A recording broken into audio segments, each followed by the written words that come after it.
Welcome back to another episode of the Sons of the Next Generation podcast. I am your host, Joe Turner.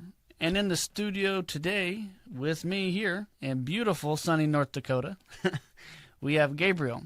Gabriel, welcome to the show.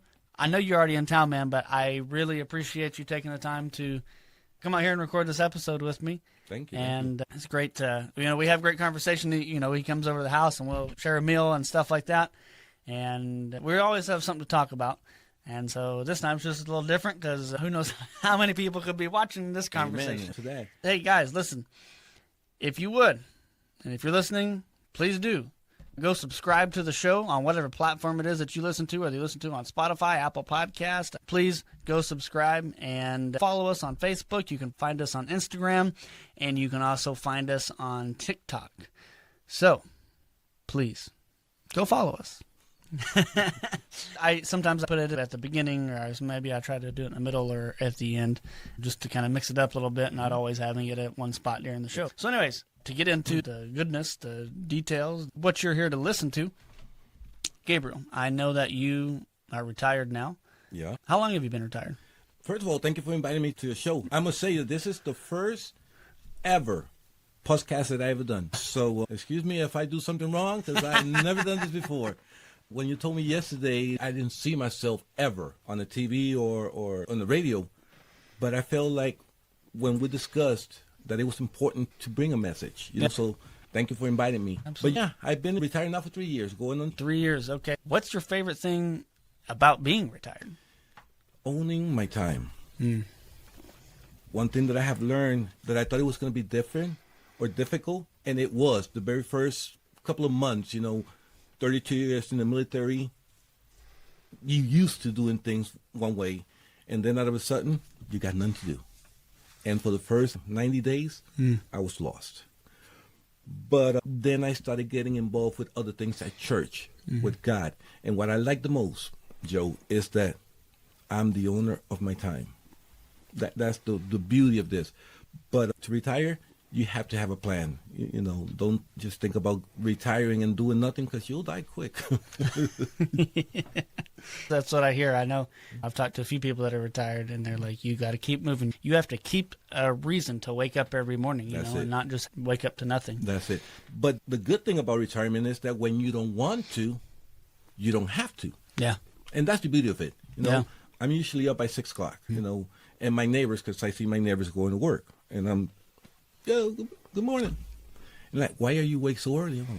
Because I'm used to it. If I don't want to go out, I don't want. So it's a beautiful thing, but you got to be ready for it. It's not something that must just happen. Yeah. Because guess what? I didn't think it was going to ever happen. Yeah. Until it did, and all of a sudden it's like, wow, 32 years. This is a long time. And it just flew. Right. Would you mind just sharing just a few minutes? What led you to go in the Army? What was a catalyst for your decision that said, hey, this is what I'm going to do? What made me go into the Army was my wife being pregnant. Stability. Of course, I was young, 17, so I was precautious. And I was going to college, but it didn't pan out. My wife was married. One thing that, even though I didn't serve the Lord for my entire life and all that, but I always had the sense of responsibility because my parents showed me that. So I said, well, you know what? We got to make this happen. I came in the Army October 23 of 1983. Yeah. It has rained a little bit since then. There has been, yeah. No, that's funny. I mean, you went in, because your wife, you said your wife or your girlfriend? Yeah, my wife. So you were married at the time, but you got to have that constant paycheck coming in. You know what I mean? You got to have that. You got to have the income. That's it. If you don't mind my asking, what did you do in the Army? I was a military police. Okay. That was my main specialty. I got several, admin and all that. But the one that I really enjoyed was the MP, military police, because that's when I got to help people. I have always liked to help people. It's just ingrained in me. People think that a police officer is a bad person because they're giving you a ticket and all that. But you got to see it on the opposite side.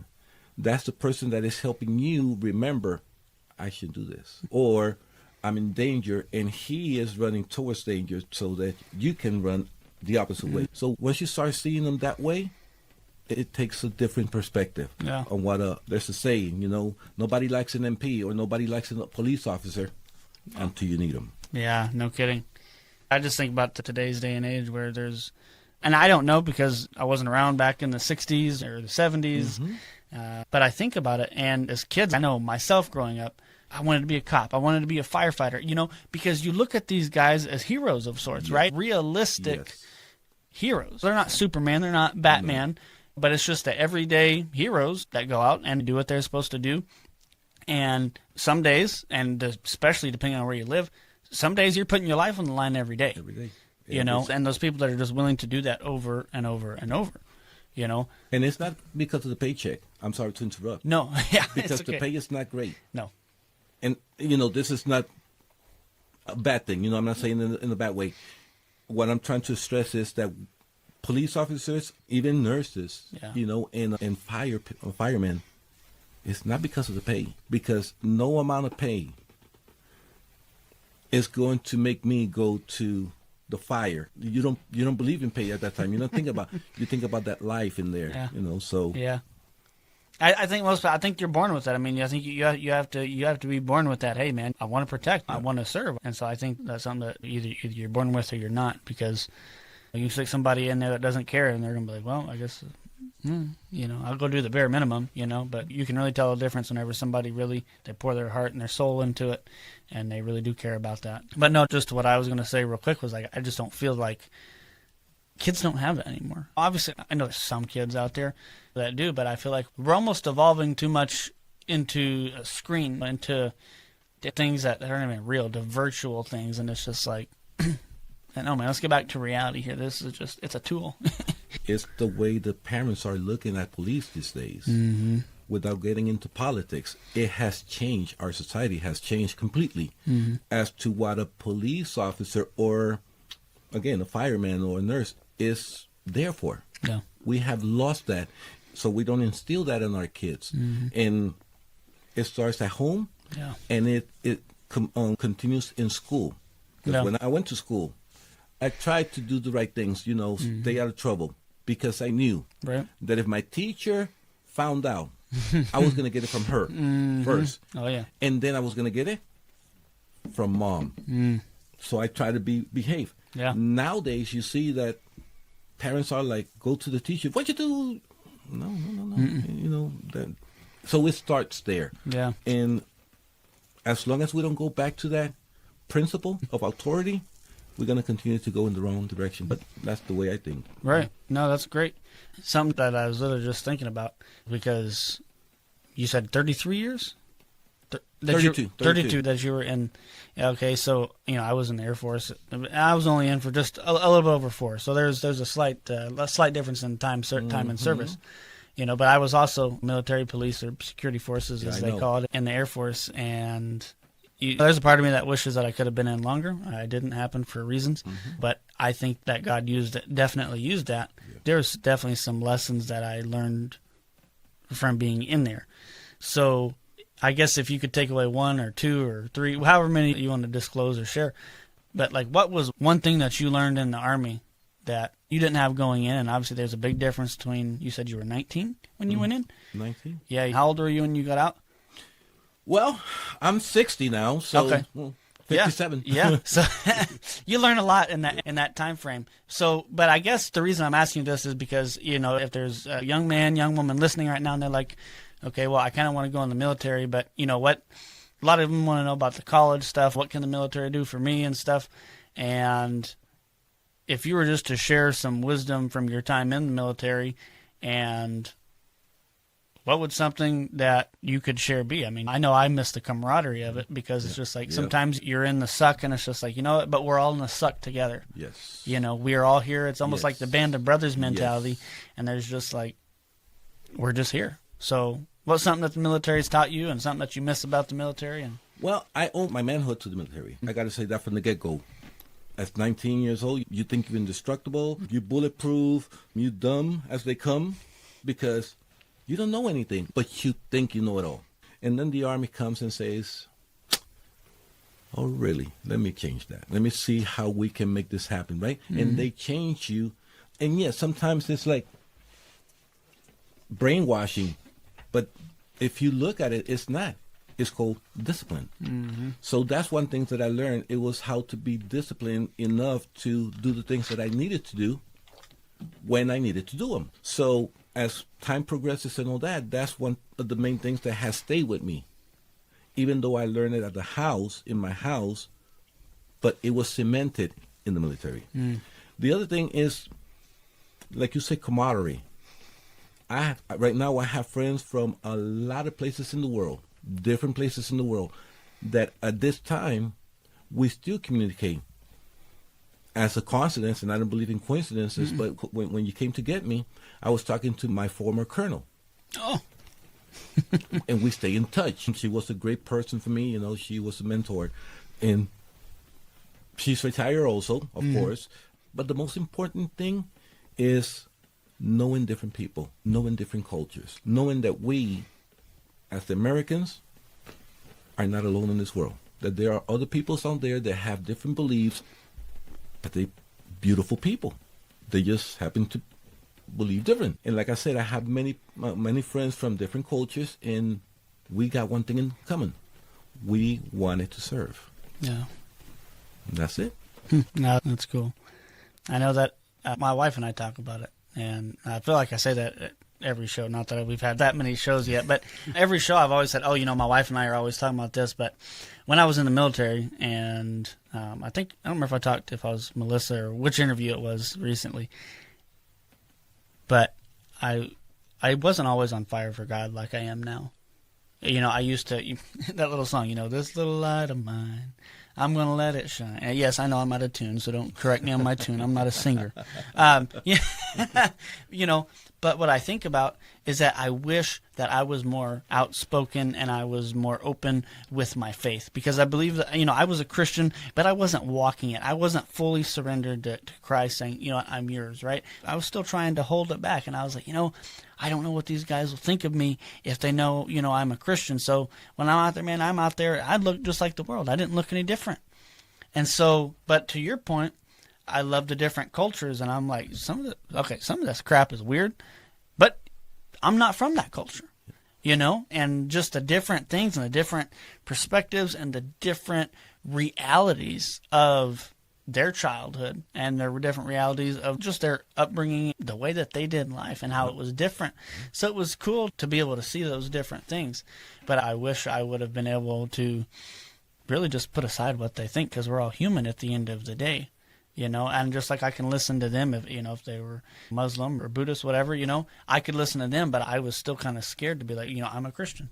I follow Jesus Christ. Now I would do that, but you know what? Now I'm not in that season of life, and so that if I had one regret with that, I just wish I would have been more outspoken, with my faith, but I wasn't, and God's brought me through that. So. It's interesting that you say that, because I've been serving the Lord for 12 years now. So, of course, I was still active duty.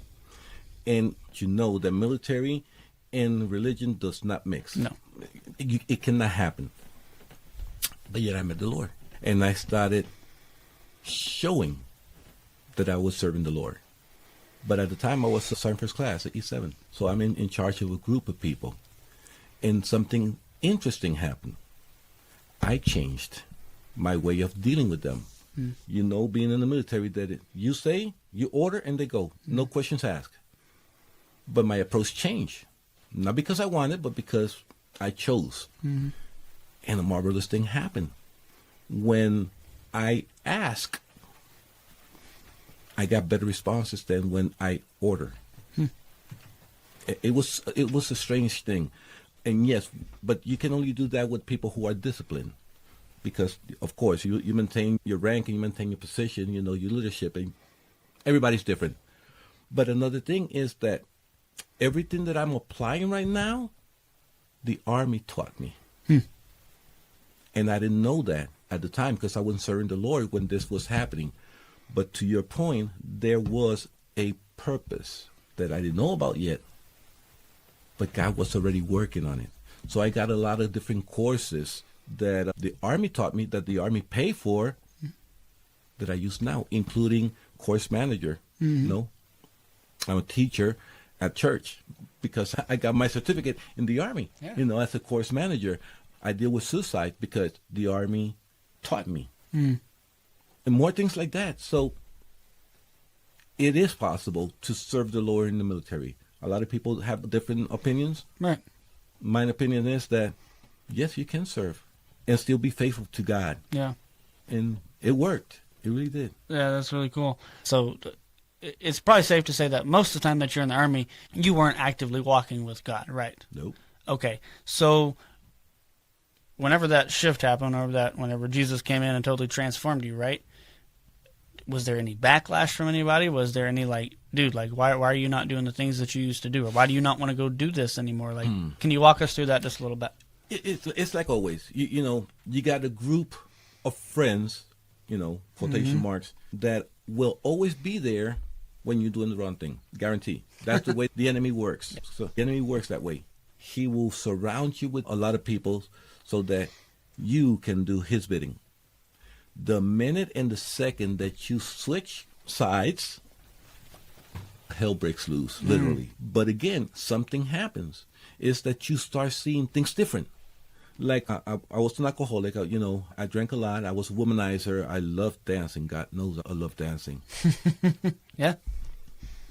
And when it changed, that's all gone. It's not that it disappears. And we can talk about that a little bit later. Yeah. Because it never goes away. That old person is still in there if you allow him. But the choices that you make every day is what keeps you going forward. So you got to make this choice every day. Yeah. Being a Christian is a choice. Yeah. Believing in God is a choice. Yeah, it changed. But again, those people who knew me before, because I call it the before and after.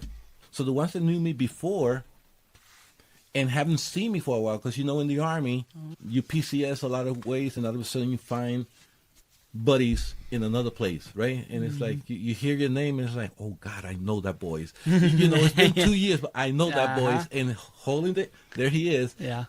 And they say, what happened to you? That's the first question. Well, you look different. And then you get to explain, I am different. I'm more settled. I don't yell. My ulcers are in control. I don't have ulcers anymore. So it's a great thing. Yeah. It really is. And it opens up for people to believe. And that's the beauty of it. If I may, real quick, I have a friend, a soldier. And when I met her, I PCS to this base in Texas. And when I met her, we were the same rank, E7. And my first thought was like, oh, I'm going to stay away from this lady. No, because she was mean. Ooh. I mean, she was mean. And I smoked, and I'm in the smoking area, and she knew I was Christian. She wasn't, of course. And one day, it's only her and me in the smoking area, and she asked me a question, why are you a Christian? And my answer was, why are you not? Okay? So she went through this whole spiel of why she's not a Christian. So I told her, I says, and I'm not going to use names, I says, you know why? It's okay. Because the thing is that you're still not sick. You're not sick. When you are sick, you go to the doctor, right? So the church is a hospital. So you don't need the church yet. But believe me on this, one day you will need it. And when you do, call me. Yeah. I'll take you. Several months later, I'll say about 6 months, 7 months later, she's going through a process of divorce. Gosh, man, can I talk to you? And what was it about? Oh, yeah. How can she solve this? So I did. We sat down, and I talked to her based on what the word said. And the beautiful thing is that they got together again. It took a while. It took a lot of effort, but they got back together, and they're still together. And that was 7 years ago? Yeah. So she knows that God is true. If she knows or not, I don't know, but I know that she heard, she listened. And that's all I can do. Yeah. No, that's pretty cool. It's really encouraging to hear stories from people that, You know, because oftentimes we get kind of scared because maybe somebody's going to make fun of us or maybe somebody's going to think different of us. But just whenever you actually have that boldness to be like, hey, why are you not a Christian? But then their life actually changes after, you know, you weren't shoving the Bible or God or Jesus down their throat, but she came to you in her time of need. The difference is, Joe, that there are those who wants to shove religion into your life. And I mean shove it. You know, I call them hammers. And they nailing, you know, and you got to do. No. What I preach, what I think, what I believe is in a relationship. And every time, because I was brought up to, you know, the first sergeant and the commander a couple of times. Yeah, I was. And I told them, I says, if you have video, if you got cameras, if you have witnesses, you will see that I never, ever spoke about religion. Yep. I spoke about my relationship with God, two different things. So I'm sharing with them my experience as a Christian. So it happens to be Christianity, but I never preached religion. They had nothing on me. That's good. They had nothing on me. You know, and the word spread, and then you are able to speak freely about what God has done in your life. Yeah. That's the difference. You know, if you want to make a difference on somebody, be truthful. Be truthful. And don't force nobody. You can't. The Bible says that you don't have the power to change anybody. You don't even have the power to change yourself. Not one hair in your head, says the Bible. So why would you try to change somebody else? Yeah. What you can do is choose to change you and give them the power to change so they can become you. Yeah. Bottom line. Whenever you're talking about one hair on your head and then, you know, you point at your head. And I don't have none. Well, you don't have none. But you know what? I wanted to make a joke, but then I remembered, I think it was Elisha? Elisha. You know, and those kids are, you know, haha, baldy, you know, you bald man. And then the two two mama bears came out and mauled them. So I decided, I thought about that. I'm not going to do that because, you know, I don't want a grizzly bear to walk through the door and maul me. And maul you. You know? See, actually, I'm bold by choice. Yeah. You know, being in Iraq, you know, it gets hot. And you don't have a barber, you don't have nothing. So in order to stay cool, we started shaving, you know. It just kicked, you know. But my hair grows so fast that I got to shave twice a day, just to keep it this way. So it grows. As a matter of fact, I did it this morning at 6 o'clock, and you can see stumps already. It grows that fast. Yeah. Which was a problem in the Army, too. Yeah. I've really enjoyed talking about this. So, I mean, if you have anything else to say, I mean, just run with it. I've really been enjoying hearing, you know, just some of the different things about you in the Army, because I know we've talked about it, but I haven't heard all the stuff that we've even talked about just now. Yeah. So, how many times did you deploy? I deployed twice. Okay. Both to Iraq. Okay. So, did you have kids at that time? Yes. Okay. I had 4. Okay, you already had all 4 of them by that time. By that time, I had all my 4. All 4. Like I said, I was precautious. You know. I started fast. I had 4. Yeah. So I had kids, and that was the hardest part of my deployment. Nobody likes to deploy. But when you join, for me, and I'm speaking for self, politics is out the way. For whatever reason you have heard, probably why we went in Iraq and blah blah blah. It's okay. That's their problem. Yeah. My problem, or my, not problem, but my intent was to bring my squad back home. That was it. That was my purpose, you know. And funny story, I had 15 soldiers at the time that I was a squad leader for, and I made them a promise. Right before we deploy, I pulled them aside, and I got not sanctioned, but harped upon because I make this promise. But I told my squad, I says, you know what? We all coming home together. We all coming together. Either we all come or none of us come, but we all coming together. And then we made like a pact that when the thing was over, we will take a tattoo. I said, and I told him, I don't know about this, you know. Because I'm afraid of needles. I mean, not afraid of needles, but tattoo. I'm afraid of that. Yeah. You know. I said, I don't know about that. But you know how soldiers are. I said, well, we'll talk about it, right? Anyway, we go to Iraq. We all come back. It's time to pay the piper. and they all made their tattoo. I was not going to make a tattoo. I was not going to, you know what I'm saying? First, I don't believe in tattoos. Yeah. Second, I'm afraid of those needles. So they said, well, Sergeant, you got to give something because you made a promise. I said, yes, I did. So my mustache was never cut. Never. Except when I was in basic training. Those 6 weeks that I was in basic training, I didn't have my mustache. Ever since then, I have my mustache. And it was my personality. It was part of me. It was completely me. Me without my mustache was not me. Bottom line. And they knew that. Oh, no. They took us to what we called the bathroom because, it was the shack. And they brought a razor. And they brought some cream. And they all got surrounded me and says, here. That first cut took me about 10 minutes, just literally trembling because it was my personality. Okay, but I shaved, and it never grew again. I mean, I never let it grow again. Yeah. It, so it's like an honor thing that God gave us the ability to come back altogether. So I left it off. Wow. Now I can have a mustache, a beard, or whatever I want. Tread like. Decide to stay this way, and it has a purpose for it. Sure. Yeah. Yeah. That's fun. I was just, as you were talking about a mustache, I'm like, I have never seen this man with a mustache.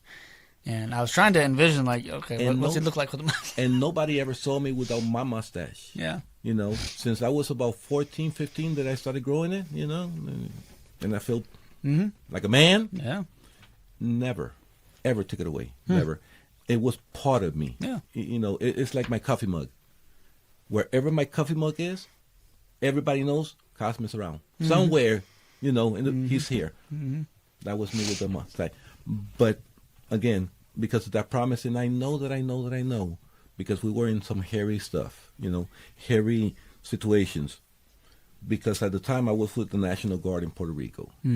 And we was not the most prepared bunch, meaning ammo, equipment, soldiers, discipline, you name it. We had a little problems with all of that. And you've been in the military, 200 rounds for a M249 is what? Sneeze. A minute. It's, yeah. And 10 bullets for my M9, it's like there's nothing compared. It was hairy sometimes, what we had to go through. And that's why it was so important, that promise. And yes, I know I shouldn't have made it because it wasn't me making it. You know what I'm saying? Yeah. It was my values saying, we are coming home. And we did. We lost people. Yeah. We lost people, unfortunately. And it always hurts when you lose a comrade. It hurts, And I still remember them and I still honor them. Not in a way, but it hurts, But to fulfill that promise was the main part of my life of who I am now. Well. Yeah. Yeah. When you go to war, it changes you. And again, like I said, it's not the politics. I leave that to the politicians. My job is, okay, this is what you got to do. And we were some hairy situations, I tell you. And then my commanders listened to me. I disobeyed his orders a couple of times. I did because I listened. And I remember one time we were in Fallujah, and we were in charge of safeguarding a jail. Right? So we rotated. My squad was coming into shift, and our interpreter says, Sergeant Cosme, don't go there. He didn't say nothing else. Sergeant Cosme, don't go there today. So I'm like, okay. So I brought it up to Chain, Yeah. Sir, he's not saying why. He just said, don't go. So, they took him away to interview, but in the meantime, my commander says, yeah, you're going. Well, okay. I didn't disobey an order because I went. It just happened to take me 5 hours to get there. Yeah. We went around the city because it was part of our pattern around the city, and we went to the river, and we searched all that area. Lo and behold, we hear on the radio that the jail has been breached, and everybody there died. Everybody. And they let the 200 prisoners that we had there loose, So if you would have been there, we wouldn't be doing this Wouldn't podcast. have been gone. Wow. We would have been gone. The pictures of that situation was confiscated. No, everybody has. Yeah. At that time, the video cameras were not too much, but everybody had camera and they took them all out. So I don't know what happened, but I saw that. Wow. You know, the bloodshed, and then trying to get all this knuckleheads back. So yeah, Wow. it was hairy stuff. You know. Yeah. We were protected by God. I was just thinking about the other guy that told you, hey, don't go there today. He was the interpreter. Okay. Because we all had to have one because we didn't speak the language. And this was one that I trusted because there were some others that, you know, I don't know what you're saying, but if you're speaking for 3 minutes and then I ask you, what did you say? That everything is okay. No. You got to tell me exactly what you say for those 3 minutes. You know what I'm saying? Yeah. Because I know I speak Spanish and I know our language has more words than the English. I know. But not 3 minutes compared to 30 seconds. No. So those I just, you know, you got to go. It was hard to change them, but I didn't trust everybody, you know, and that was part of it. Yeah. It was interesting times, I'm telling you. But why do you think he told you not to go there that day? I mean, did he? Because he knew. He knew. Remember, he an interpreter was part of the community.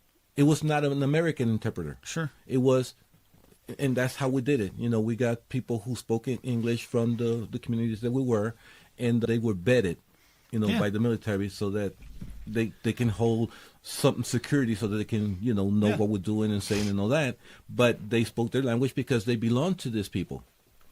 Most of them did not want nobody to know that they were with us, you know, because it can cost them. But most of them did, and he was one of them. And like always, you know what's going on in your city. You know, I probably don't because I'm not from here, right? But you know, and that's how they knew. And he knew that something was going to happen. I don't know if he knew what, but he knew when. Yeah. So he was gracious enough, and I love him for it, to let us know. And we did. I followed my instinct on that one. Yeah. No. I said, well, we're going to get there. I did not disobey an order. It just took me 5 hours. And just a little time to get there. But you're going to obey. Yeah. Yep. Got to throw the caveats in there. Yeah. So I wouldn't be court-martialed, you know, after, hey, you got to come back to active duty, man. No, Some stuff to still obey. It just took a little time to get there. That's funny, man. You doing all right, Kayla? Doing good? Everything sound good? Yeah. Okay, cool. Appreciate you again. Yeah. Yeah, man. I'll give you a raise. And now you get to starting to get in towards like the marriage and relationship. Are you close starting to head that way? Yes, because that's the message that we talked about yesterday. Yeah. And all this intro, it ties into everything. Yeah. Okay? Because like I said, I was married. I have 4 kids, and it was from 2 different marriages. Okay? Because like I said, I was not the best person in the past. So the message that we discussed about is about my 2 girls. Okay? It's on my second marriage.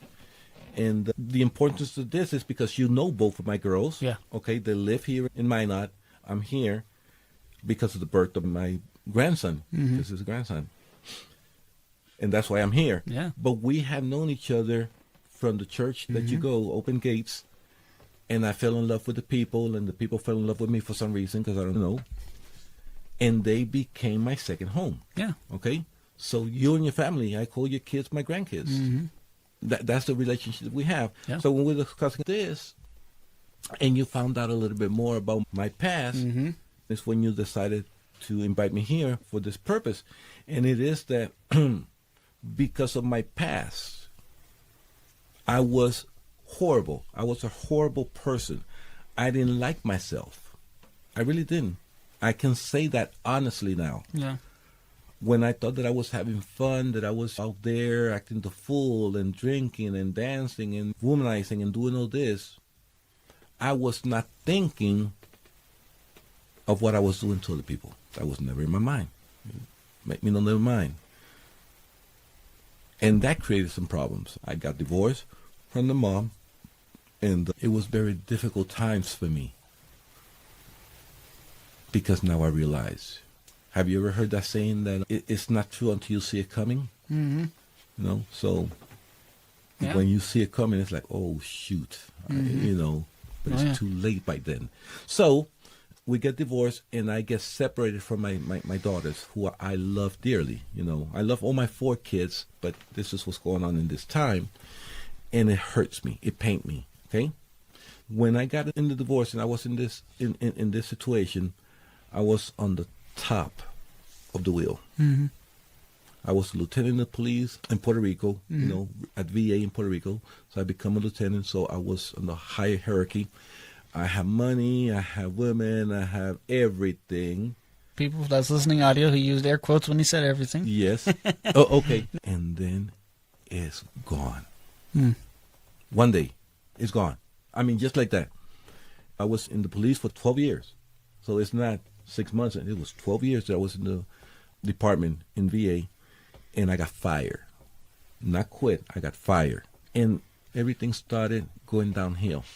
But there's an interesting thing about this, is that my lieutenant, when I was sergeant, my lieutenant, who was my superior, one night, remember, it was a Sunday or Saturday for Sunday. We were on the 10 to 6 shift.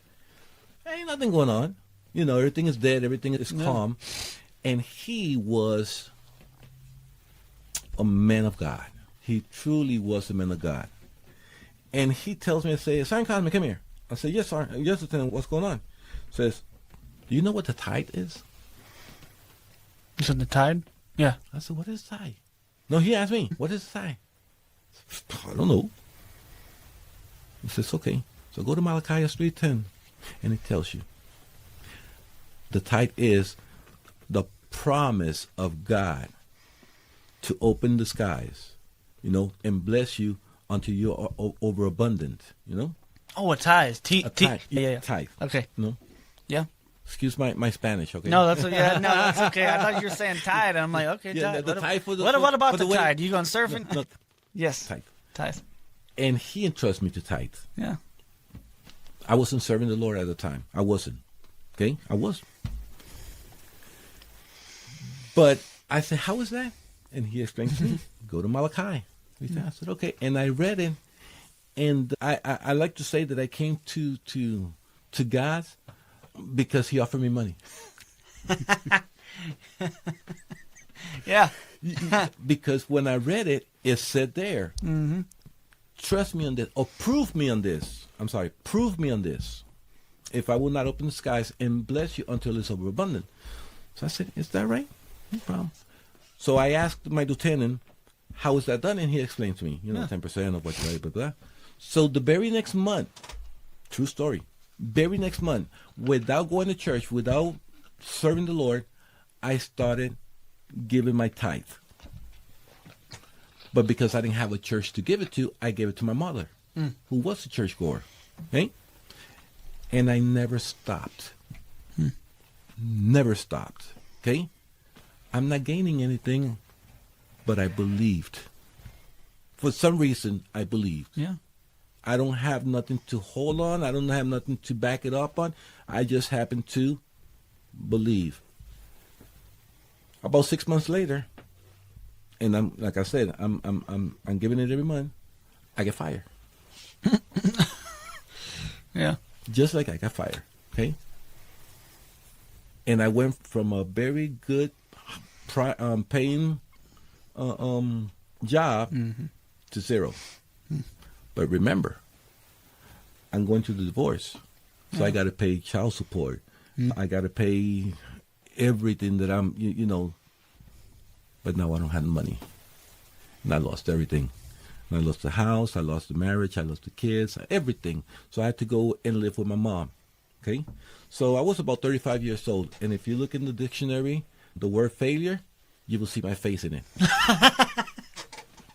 That's how I felt. Yeah. Yeah.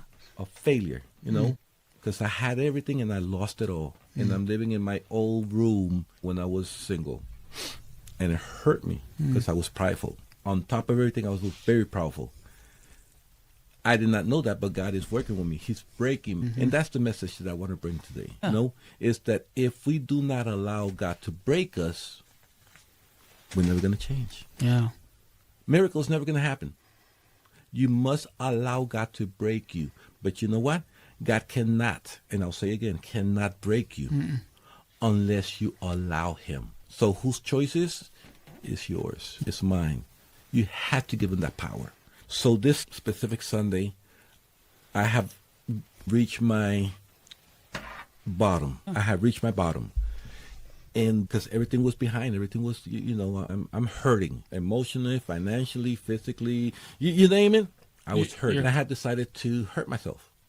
I already had the plan. I already had how everything was going to happen. And I can talk about this freely now because God had freed me, but I couldn't at the time. But I had the plan Monday when everybody was at work and everything. Oh, yeah. Monday. And Sunday. And I remember distinctively that lieutenant that introduced me to the tide. Yeah. I need to see you today because I'm not going to be here tomorrow. Yeah. That was my first conversation with God. If you are real, I need to see you today because I'm not going to be here tomorrow. Yeah. Hold and behold, Joe, I get in my car that has no gas. Has no gas. So, and where I was living, where my mom lived, it was like a circle. Imagine a circle, and in that circle there are 7 churches, different denominations. Okay? I could walk to them because I had no gas. But something told me to get in my car. And the first thing that I noticed was that when I started, it went to a quart of gas. And I know that first, my mom didn't put gas in my car. I know that was fact. And second, that I know that I haven't done it. Yeah. But it ran out. Quarter tank. Wow. So I get in my car. I did not put my AC because I said I got to save the gas. Remember, I'm in Puerto Rico. Puerto Rico gets hot. It ain't cold. And I start driving aimlessly. But, in the back of my head, I can be doing this because I don't got no gas. I don't know what's going to happen. So anyway, to make the story short, I find myself in a bad side of the city that I had no business to be there. But I had no business to be there. There's no reason for me to be there. Right. And I find myself in a crossroad. In a stop sign. A crossroad. In this part of the city, there is not a soul in sight. Everything is closed. And I heard music. Beautiful music. And because I got my windows down, I'm like, where's that music coming from? I see this brother, older gentleman, nicely dressed. And I said, where's that music coming from? He said, from church. I said, church? Yeah, there's a church up here. Come and visit us. Park in here. So I went and parked. When I went up, it was in the second floor. There was no elevator, so I go to the second floor. And who you think was the first face I saw? Your wife? No. The lieutenant that introduced me Ah. to the tide. But there's 2 things about this. First, he tells me, what took you so long? I've been waiting for you. Second, he did not live in my city. He just happened to go to that church. He lived in another city. It took him about 45 minutes to get to church. Right there, I broke because I heard the voice of God through him. And I broke. Yeah. That was it. And from there on, I haven't gone back. And there's a whole lot more to the story, but that's how I met the Lord. Wow. Yep. That's crazy, man. I love hearing all the different ways that, because God, I just wanted to run back and touch on because, you saying that, basically that God can't move without our permission, right? Nope. And, I grew up and, it's like, well, God's almighty. He's all sovereign. He's all powerful. He can do whatever he wants to do. He doesn't need us. He doesn't need us to do anything. The thing that I would say is, no, he could strike me down with lightning right now. And he does not need my permission to strike me down. But if you want to be effectively used by God, you have to surrender. Because he can't use somebody who's not surrendered. That is a fact. We have free will. He lets us choose. But if we want to effectively be used by God to advance his kingdom, we have to be surrendered. Yeah. Because he can't use somebody who's not surrendered. God can do whatever he wants. That doesn't mean he's going to. Because like you said, we have been brought to think that God is almighty, God is so powerful, and God can do anything that he wants. And that is true. Okay? But once you start reading the Bible and you start understanding how God thinks and who God is, you realize that he is a gentleman, the Bible says. He's the master, he's the owner, but yet he don't treat you as a master or the owner. He treats you as a son once you believe in him. Yeah. So that's the interesting part. And then the other part is that, yes, he could, like you said. We got plenty of examples in the Bible where people disobey God because they chose, and God did not force them, but showed them the way. Okay? And we can talk about that a lot, but we will extend too long. So but the Bible is full of those, anywhere from Abraham, Noah, and everybody. Noah didn't know that rain did not exist. It did not exist. But yet, God told him, make an ark. What the heck is an ark? There's no water here. What is an ark? Yeah. So he had to let himself be used, okay? And like I said, many examples. But the point is that even though he can, he won't. Yeah. He will tell you, he will guide you, he will send angels to drive you in the right direction. If you don't listen to all that, he will pull you through the hair to get you close to him. And that is all metaphorically, but it's through trouble. Yeah. Now I realize and understand that everything that I did and everything that I suffer was because of my choices. Nobody else's. It was my choices. I just didn't understand them then. So God had to pull me through the hairs, in my case, because I was not listening. Yeah. I was having too much fun, okay? So he pulled me through the hair by losing my marriage, my house, my job, everything. Because he had told me before, in many different ways, that it was time for me to move from my job, okay? But it was time to move, and I was having too much fun because I forgot he gave it to me. Yeah. So then he had to go through all these things, and when I go to that church and I see that lieutenant there, I knew that it was him. Yeah. And that started my conversion. Yeah. And I never looked back. Now, this is interesting because as Christian, and this is one of the things that I want to talk about, we have been taught to believe that when you know God, everything is roses and everything is fine and you are not going to have a problem in the world and all your situations are going to be solved. I don't know who that happened to, but it didn't happen to me. You know what I'm saying? Exactly. It did not happen to me. Circumstances didn't change. The people surrounding me didn't change. My situations didn't change. My financial didn't change. I was the same broke person that came in there when I came out. Yeah. What had changed was me. So everything surrounding me stayed the same, but I changed. Yeah. And because I allowed God to change me, I didn't see the things the same way. Same thing. Nothing has changed, but I saw it differently. Yeah. I felt it differently.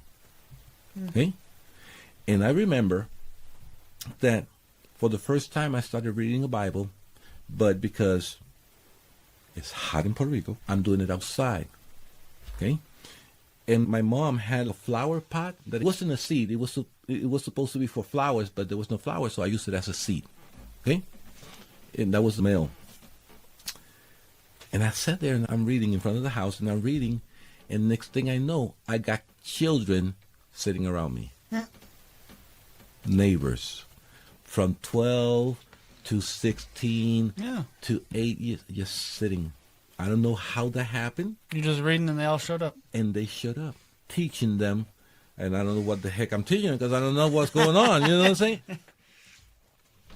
And that brought so many beautiful things. Yeah. That was the first thing that I noticed. Okay?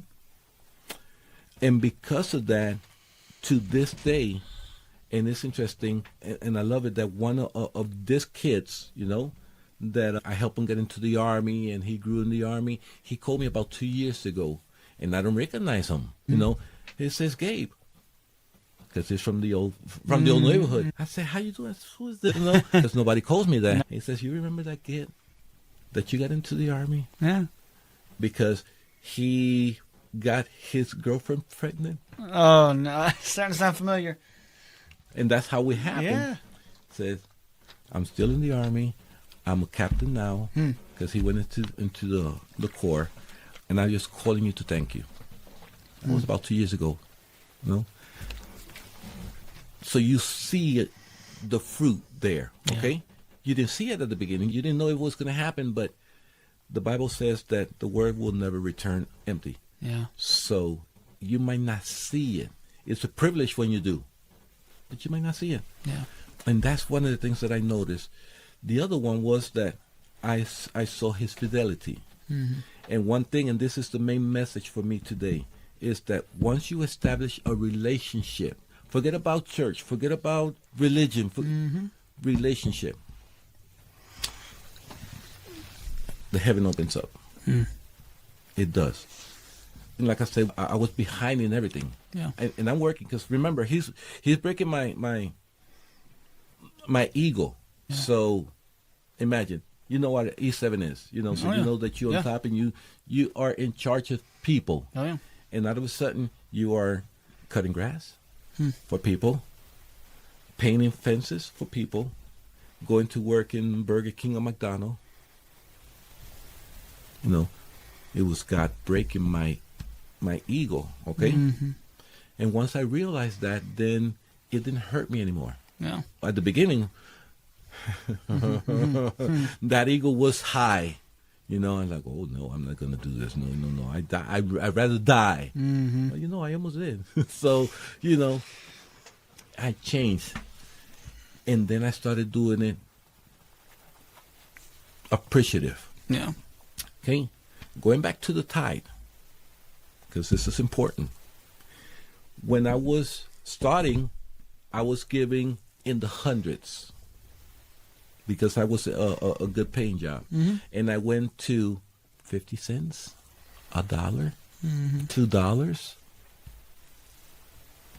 Because that was it. You know, that's all I'm getting paid. So, but I never stopped. And I'll give it to my mom. Okay? Once I got into my church, when I saw this, my lieutenant, then I started bringing it my own. Mm-hmm. Okay? So that stopped.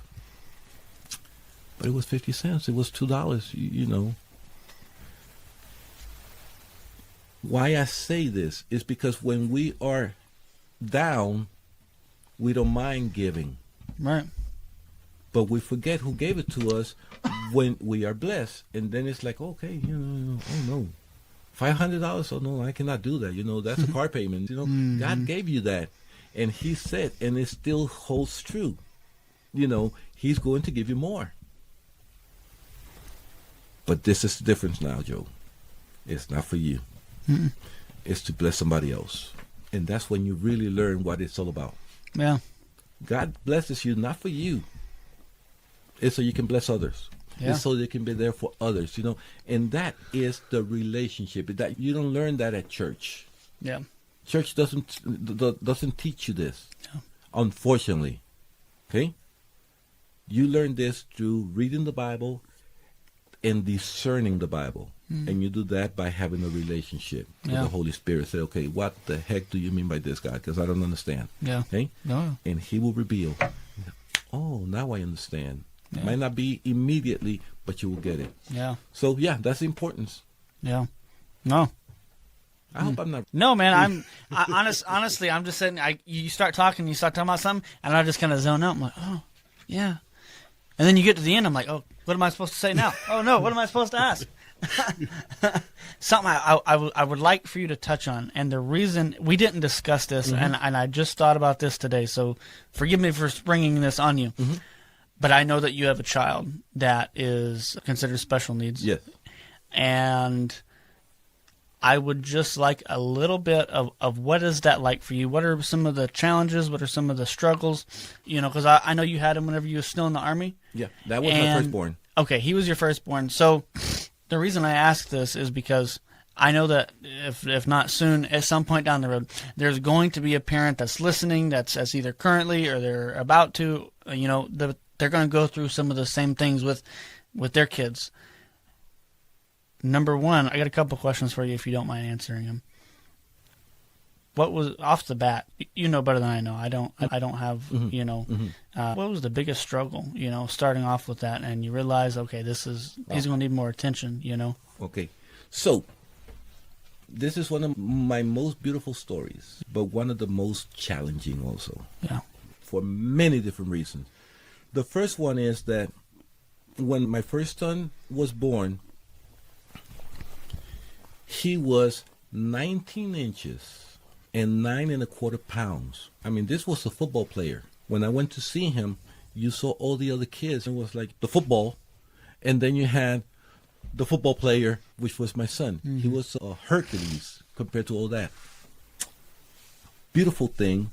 And my wife at the time, she had been like 18 hours in labor, because he was so big, and it was natural. So she's resting, so I'm going home to take a shower, and eat something and come back. When I'm going home, I get a call from the hospital that I had to return. So, and they never tell you why. They will never tell you why, okay? And there's a reason for that. I saw a couple of things. First, I could not go to see my son. I was able to see him through a window, a little window, and there was a priest that was putting holy water on him. Remember, at this time, I'm still not serving the Lord, so it was free. But I knew what that meant. I knew that when they were putting holy water on a newborn was that he was in trouble. And indeed, my son was. He was the seventh kid in a row that had a bacteria that created meningitis. It created havoc in his life, and he's completely dependent. Okay? Going back to that, and this is my main point for men. Yeah. That's your child. Regardless, that's your child. Okay? I had a problem with that. Okay? I had a problem with that. And it doesn't hurt me to admit it now. Yeah. But it did at the time. I could not accept it because I was a grade A student. I was in sports. At that time, I didn't drink, I didn't smoke, And I talked to God, even though I did not serve Him. And I distinctively remember telling Him, why did you give me this kid? If I'm a good person, and I'm a good kid, and I do this, and I don't do that. Many times I ask Him, okay? And one day, I find myself in a church. Don't ask me where, don't ask me why, don't ask me how. But I am here in this church alone. And when you go to a new church, you always sit in the back. In the back so you can escape. Exactly. That's where I sat. Okay? True story. I don't know nobody at the church. Remember, this is pre. Okay? I don't know nobody at the church. I don't know nobody because nobody brought me to the church. I just happened to find myself in that church. Yeah. And out of a sudden, the preacher, it was a female. I do remember. I don't know her name, but it was a preacher, female preacher. And she stops. In the middle of preaching, she says, "You've been asking me about your son. And my arcs are full of these kids that nobody wants. And if I don't give it to you, who do you want me to give it to?" Wow. From the pulpit. Yeah. And that caught my attention. Right then and there. Okay? But I didn't do nothing because, remember, I didn't understand what's going on. Are we still good? No, we're good. So I stood sitting down, I'm listening, but I'm sitting down. And the preacher comes and says, just so you know that I'm talking to you, Gabriel, I need you to come forward. You never met this person that called you? Never. Golly. Never. Yeah. Holding me, I mean, it was like, that was my introduction. Yeah. Okay? Remember, my acceptance was with the lieutenant. Yeah. But my introduction was that point. Wow. Wow. Because he spoke directly to me. And he talked to me and he told him, that day changed my perspective, my life. I love my kid. My kid was not supposed to live past 48 hours. Then 48, and then it won't pass puberty and, go on and go on, because it was the doctor saying that. Yeah. Right? But a couple things happened when he was growing up, and it was that, like I said, it was 7 of them that had. It was nothing that happened us. It was the hospital. There was a bacteria in the delivery room in Puerto Rico. Back in the days, the hygiene wasn't as good, like in everywhere else. And because there were so many females delivering at the same time, they didn't have time to clean up apparently properly the operating room. Oh. So 7 kids in a row got that bacteria. Mine was one of them. Okay? So there was a class action suit and all that. My wife at the time did not believe in that. Okay? She says, no amount of money is going to return our kids the way we want it. No. So we went with it. And there was a class action suit, and they actually finally won many years later, because you know how that takes. Many years later, and a lot of people got a lot of money, because it was determined. But one difference is that all those kids died. Every single one of them died. Yeah. But I got my kid. And you guys didn't get any money, but you got to. I got my kid, and he's 42 right now. He's how old?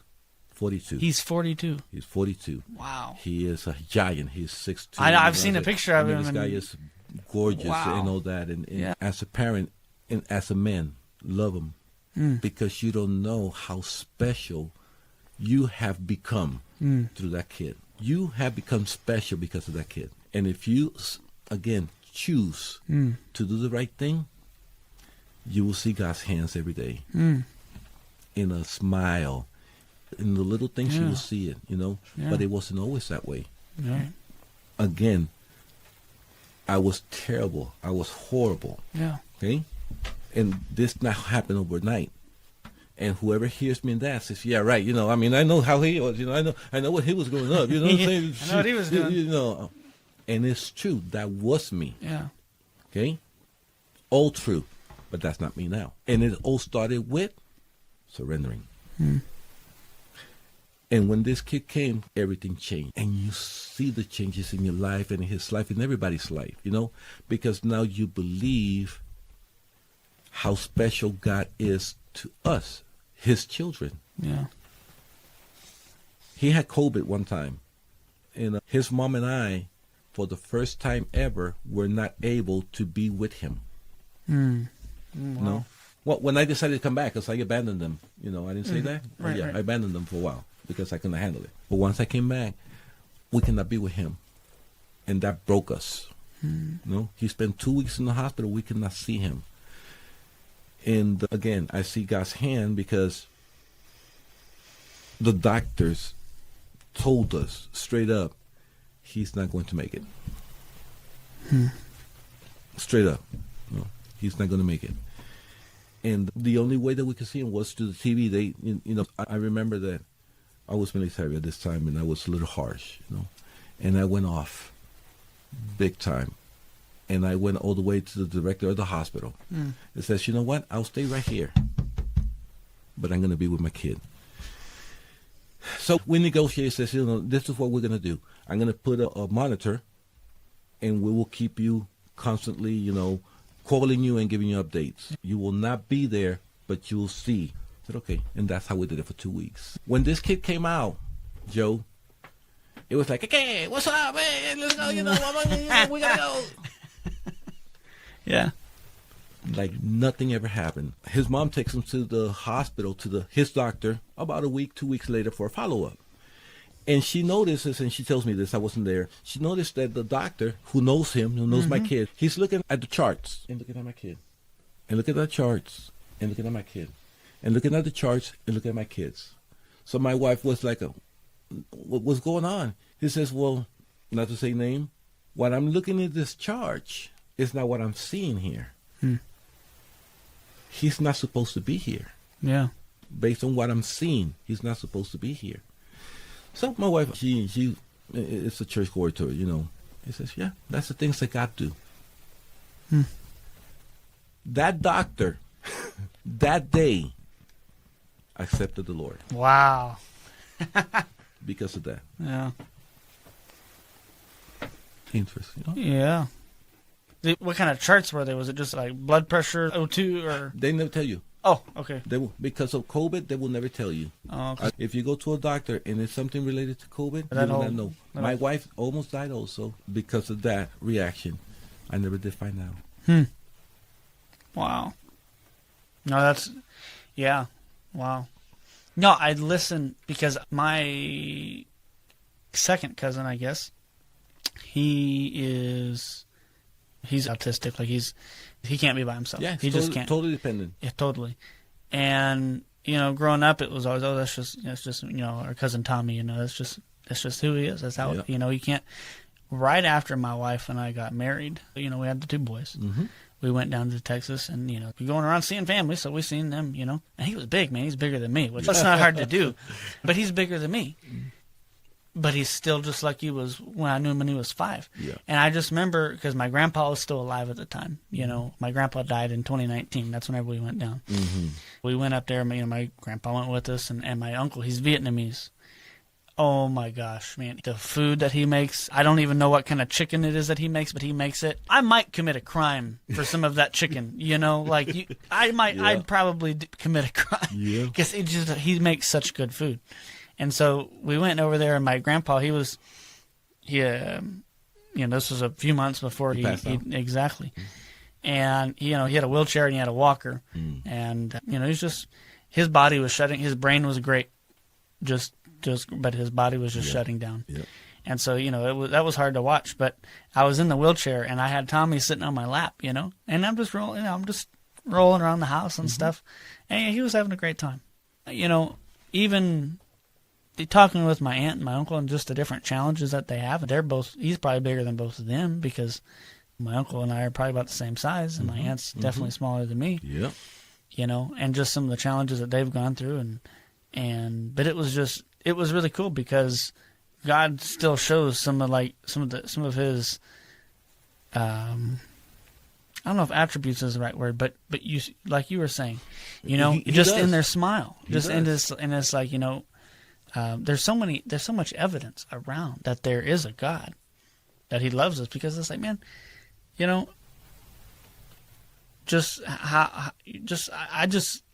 look outside, I look at the trees. I love trees.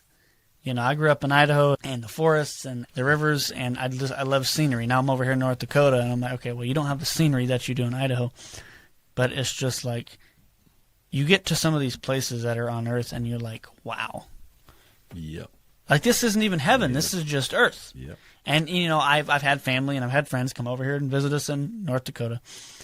And they're like, man, this place is ugly. This place is hideous. It's flat. There's no trees. There's whatever. And I'm like, I've been here for a little while now. And no, it's not Idaho. Let's be honest. But, man, I still love walking out. And I'm like, even if it's just trees in the neighborhood and it's nothing inherently just, awe.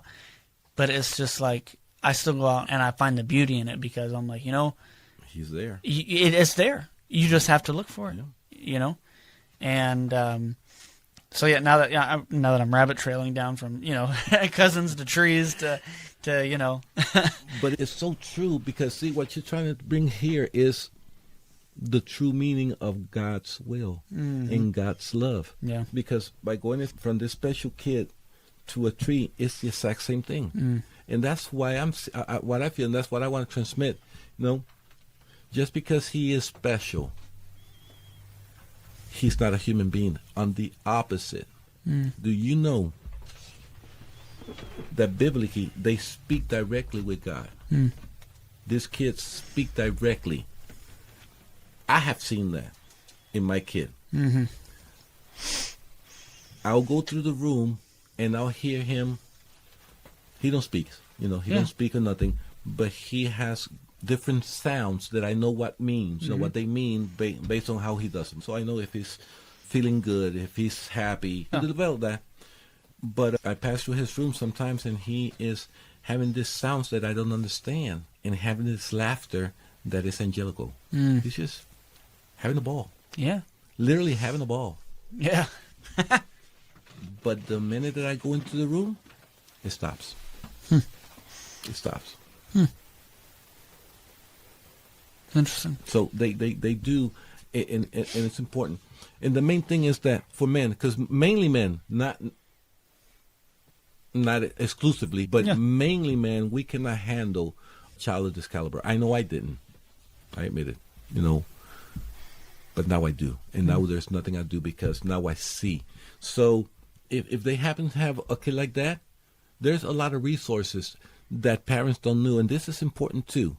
There's a lot of resources out there. I don't know here, but wherever they live, seek for resources. Seek for others who had this, because they're out there. Every city has them, okay? Support groups and all that. And if you don't know, like I didn't know at one time, you learn different things and different coping mechanisms and different, Right. and it's going to make it a whole lot easier, okay? So do that and love them. Love them special. You know that we say that we should not love one child more than the other. You Yeah. know, all's got to be the same. I'm here to tell you, I'm sorry. Yeah. I'm sorry to all my other kids. But he's special. Yeah. He's special. The same, and like I say, he's 6'2". And I'm not as young as I used to. So I cannot fuss with him like I used because he's strong. I mean, this guy is strong. But yeah. They special. Love them. And you'll see the glory of God in them. Yeah. And I will tell you another thing. Oh, God have mercy on those who don't. In my eyes, there's got to be a special place in hell for anybody who hurts one of these kids. Oh, there's got to be a special place. And I Yeah. hope there is. Because these kids, there's no malice on them. Yeah. There's none. So it's got to be one. Yeah. You know what I'm saying? I don't want to say nothing. I No, mean, my kid is, I'm like, oh boy. Oh, yeah. Like my pastor says, I might come out of that cross. Yep. I might come down on my cross, We're human, man. because they are special. Yeah. Oh, yeah. Yeah. Well, no, hey, man, I like I said, I know we didn't directly talk about that the other day, but I appreciate you being vulnerable with that because that's what we want to do on this podcast is like, man, we got to get to a point, especially us as Christians, as men of God, and be able to be vulnerable with each other because it's just, it's not, let's be honest, us men vulnerable with each other, that's not a hot topic. That's not something that we just innately want to do because the world tells us, hey, grin and bear it. Be a man. Just take on the weight of the world. Take that weight of the world on your shoulders. Yeah, I'm not trying to negate responsibility. There's going to be weight on your shoulders as a man. There's no way to get around that. But I also know that there's times where I feel weaker than others. And then there's times that it's like, man, I have to take this to the cross. I have to take it, and I have to consecrate it to Jesus because there's certain things that, you get so many things that are out of your control that, you don't have. It's finances, it's health, it's whatever. I got to take that to the foot of the cross, man, and I got to give it back up to Jesus because ultimately he can take all that. He can take whatever it is that we have. And, but I just think, and it's just, you got to be intentional with that. You got to be intentional with any aspect of your life that you want to bloom and to grow. You got to have intentionality. That's it. And it's just like I have to be intentional with taking, hey, Jesus, I need you. It's something that I physically do, because like you're in worship and stuff, when it's not live worship and it's just videos, I'll be down there, I'll be kneeling, man, and I'll physically take stuff off my shoulders and I hand it up because it's like there's something that happens, whenever you do that in the natural, that happens in the supernatural. Whenever you're taking it off yourself and you're giving that to him because it's just a physical representation of what you're doing spiritually. It's funny that you say that because I was having this conversation with my daughter yesterday evening. Yeah. And I tell her, okay, us as human beings, us, males, females, regardless, my philosophy, because she asked me, she noticed a change. Yeah. Okay? And we'll talk about a little bit more about that. Says, well, you are changed. She tells me, Dad, you changed. I said, yeah, you know why? Because I chose. I selected, I elected to be happy. He says, what you mean? I says, it's as simple as that. I chose to be happy. Yeah. Life is hard. Life is chaos. It really is, There's no escaping it. But the things that you do control is your emotions, is yourself. It's not that you are careless. It's just that you don't stress about something that you cannot fix. So I tell her, if there is anything, and this goes to anybody, okay? If there's anything that is happening and you have the ability and the tools to fix it, fix it. How hard can that be? Fix it. Don't procrastinate. Don't wait. Don't do. Just go ahead and do it. But on the other hand, if you do not have the tools or the means, let it go. Yeah. Why are you going to carry something that you cannot fix? Mm-hmm. I'm not saying be careless. No. I want to stress that. Yeah. It's like you said, you have to just to give it out.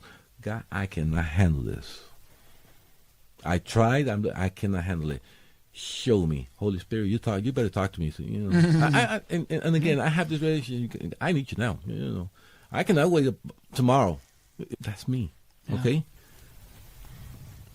I'm trying to look for the word in English. I'm daring with God. Daring. Oh, sure. Yeah. I'm afraid of God. I love God, but I'm daring with God because I know who He is.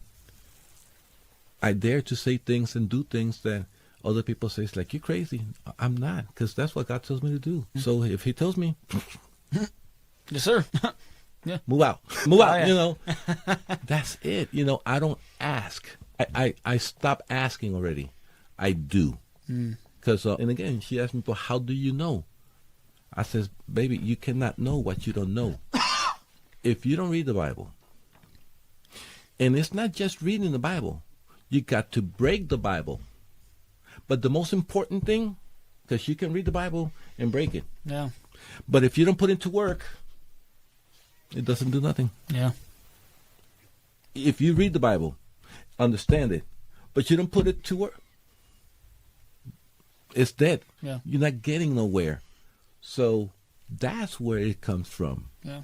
It's knowing, because I have learned it, I have broke it word for word, and then I'm applying now what it says in the situations, and that's what they're there to teach us. So as a man, or as men, we have delegated that to the females. We have lost our position in life. Yeah. We have surrendered our responsibilities so we can have our liberties. And by doing so, we are cheating our kids. Yeah.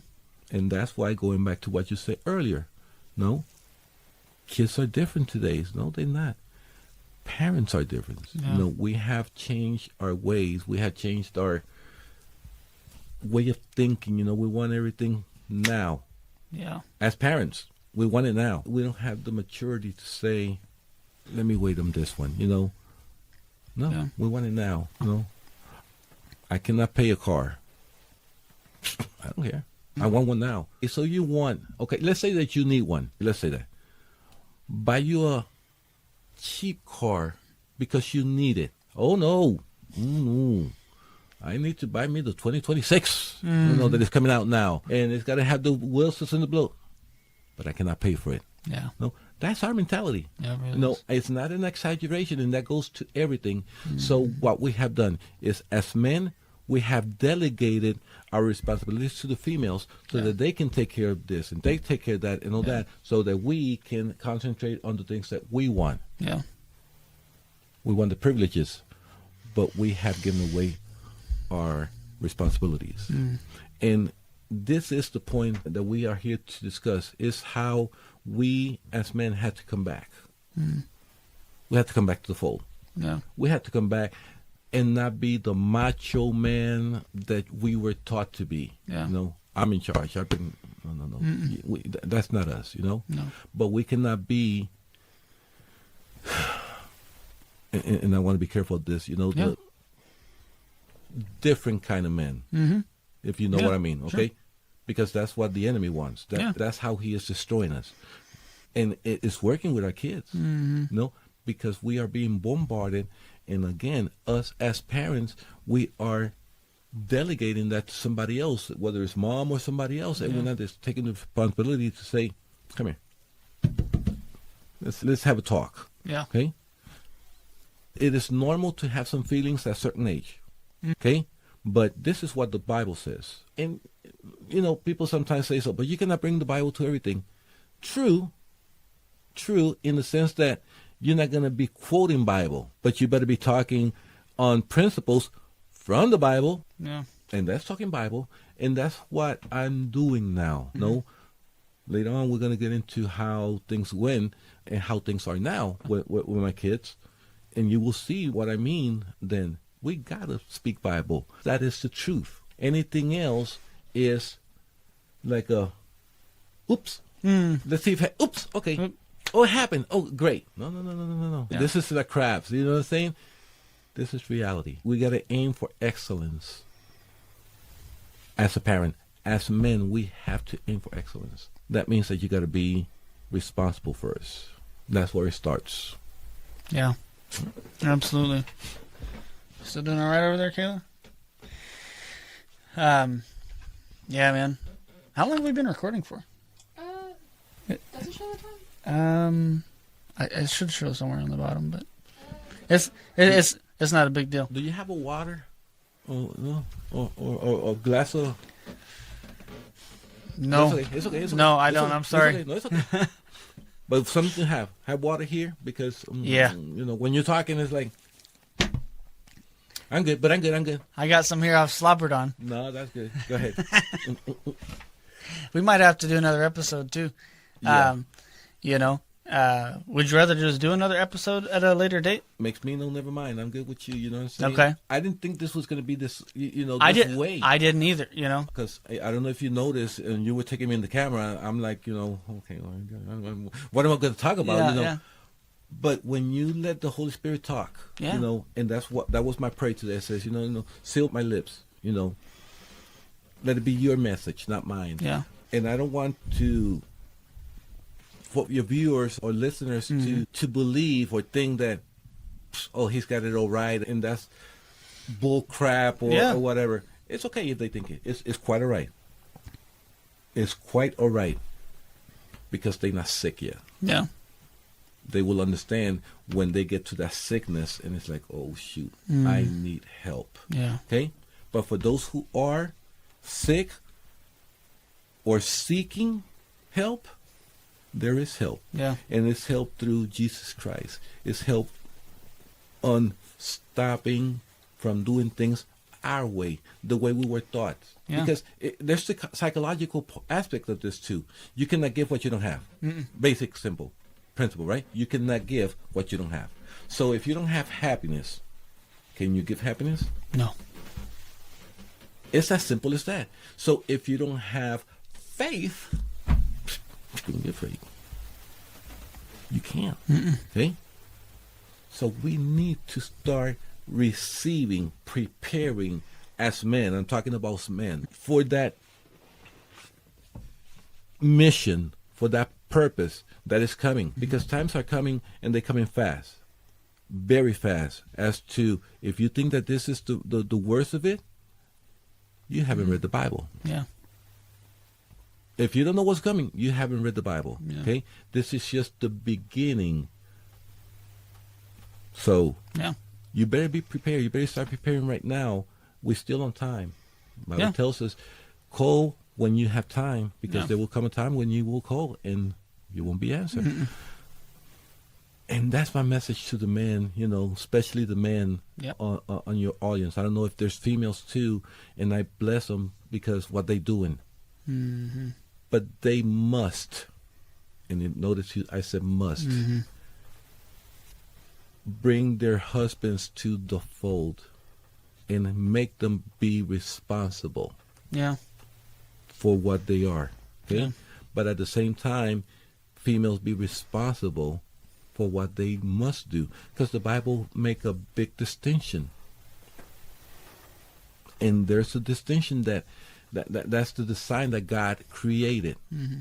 If you notice, the enemy has inverted it. And now he's given the rights, what men had to do, women are doing. Yeah. And what women were doing, men are doing. that there's a reason for that. And yeah, we can talk about 7 podcasts about that because it's so common. But that's not the point right here. Is that we as men, we better come to the fold, and we better do it fast. We have to, because the time is coming. Yeah. And we didn't even discuss. We didn't even discuss what we were talking about yesterday. Maybe we can do another one on Saturday if you're down. I'm down. Okay, I'm down. But definitely, we have to get another one because we didn't even talk about what we were going to talk about. I was like, we'll get to it, and we just haven't gotten to it. It's just we've kept. It's because God is so awesome. Yeah. God is so awesome that once you know Him, not hear from Him, not the ATM God. Right. Have you heard about? I know what you're alluding to, but I haven't heard specifically the ATM about God the is the one that God. gives all the time. Yeah. God, give me. I need. Mm-hmm. No, but like an ATM, we call it ATMs. Old time machines. The machine that you put money. Say, there's tricks to that. In order to retrieve money from that ATM, you got to put something in first. Mm-hmm. You must put something in first so that you can have something to withdraw later on. But guess what? If you don't put more, you're not going to get more. And at one time, it's going to stop. That is what I call the ATM God. Mm-hmm. I'm going to say Christians just, to be loosely loose, but people who thinks that God is an ATM. They come to God when they need. I've seen them. Mm-hmm. Oh, God. I got into trouble. Let me go to God. Yeah. And they are the most holy people in the world. Praying and raising their hand until the problem is solved. Yeah. God solves his problem, and out the door they go. I've seen it. Yeah. I've seen it, and then they fall down again, and guess what? They come back. No, it doesn't work that way.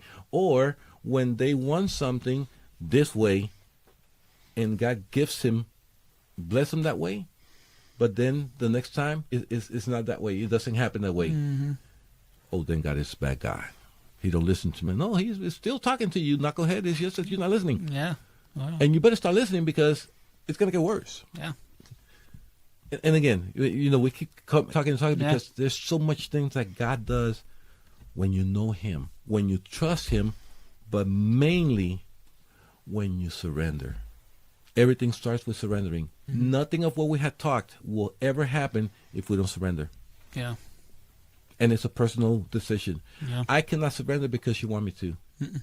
Or my wife wants to. That just doesn't happen. It will be nice, but it doesn't happen. You must surrender. And you will surrender when you're sick. Mm-hmm. If you're smart, you'll surrender before. Yeah. It will save you a lot of problems.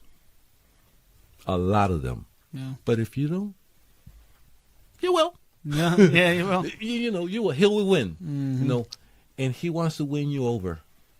God wants to win you over. Yeah. He will do anything that in his power to bring you to him. He will. But, and I promise, I'll start with this because I can become a preacher too. And I'm.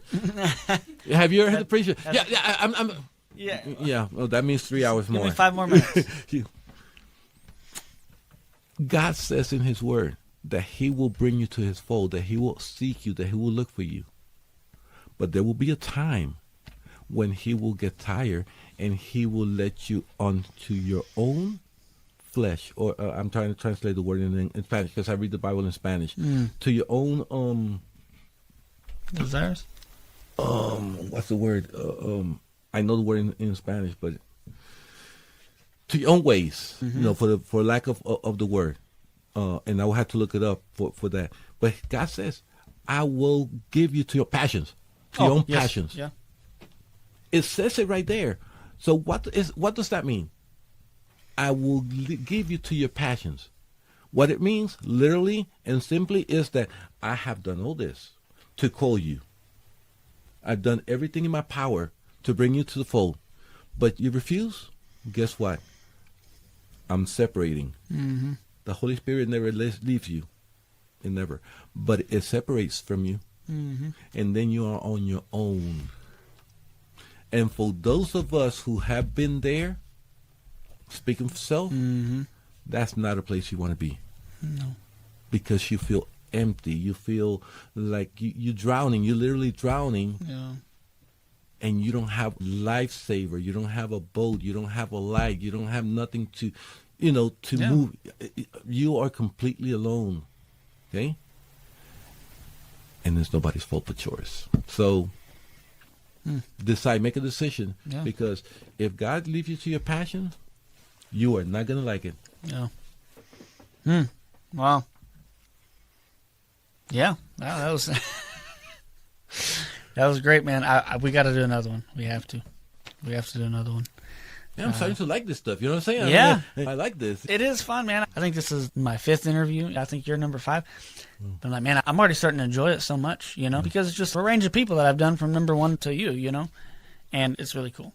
It really is. And you know why? Because we're bringing the message, and I appreciate you for that, because we need more men like you to bring the message to whoever wants to hear it. Yeah. We cannot force anybody to hear it. We only have the power to offer it. Yeah. And if you take it, you'll be blessed. You'll benefit. But not everybody's going to take it. Yeah. So I encourage you, Joe, just keep going. Yeah. There's going to be times when you're going to be like, why am I doing this? Nobody's listening. Mm-hmm. Remember what I told you about the kid? Mm-hmm. It was probably, 17 years after that he reached out. Yeah. So it took 17 years, roughly, I don't remember Sure. exactly, for me to hear what that word many years ago did. Yeah. Don't stop until God tells you to stop. Once he tells you, hey, stop. Don't keep going. And you will see the fruits of this, Might not be immediate. I pray that it is immediate. But if it's not, you will see. Just keep going. Because we need men. We need the men to come back. We need to close those doors that we have opened. And that's what we were supposed to be talking about. Okay? Those were the things, Yeah. We opened these doors and let the enemy in. And now we have to lock them. Get them out and lock them. I have a saying that I don't know if it's nice to say, but it's true. When people come with different problems, I tell them all now, you know what? If you invite the enemy to your party, at one point, you're going to have to dance with him. Wow. So don't invite him. Leave him alone. Stay at your own party. Oh, wait, don't bring him. Don't bring him to a party, because at one point you're going to have to dance with him. Wow, yeah. So yeah, let's close those doors. Let's push him out and let's change, because there's going to be consequences.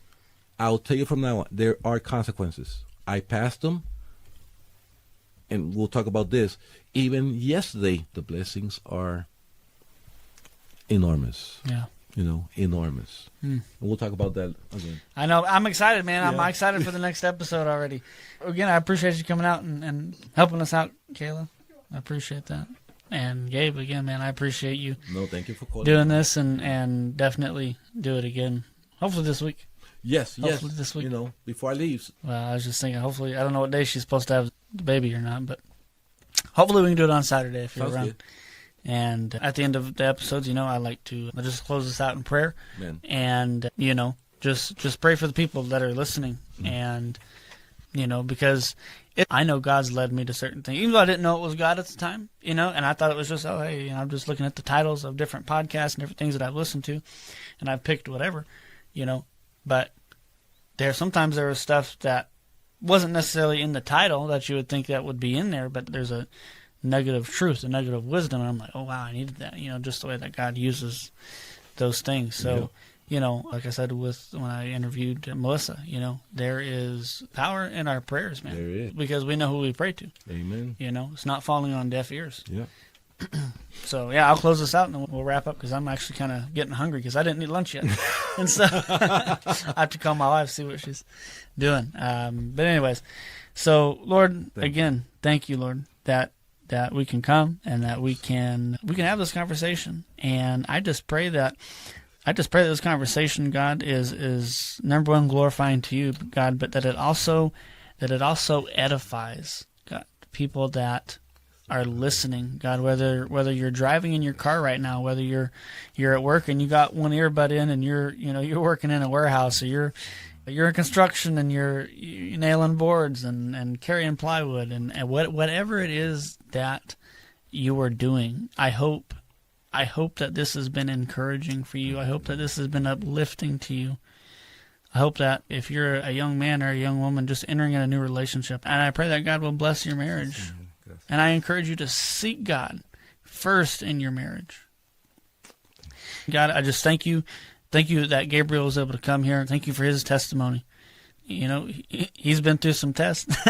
So that's where that testimony comes from. Thank you that you redeem. Thank you for redemption, God. God, I just pray that you bless every person that's listening. In Jesus' name I pray. Amen. Amen. Well, thank you guys again, and we will catch you next time on the podcast. Have a good one.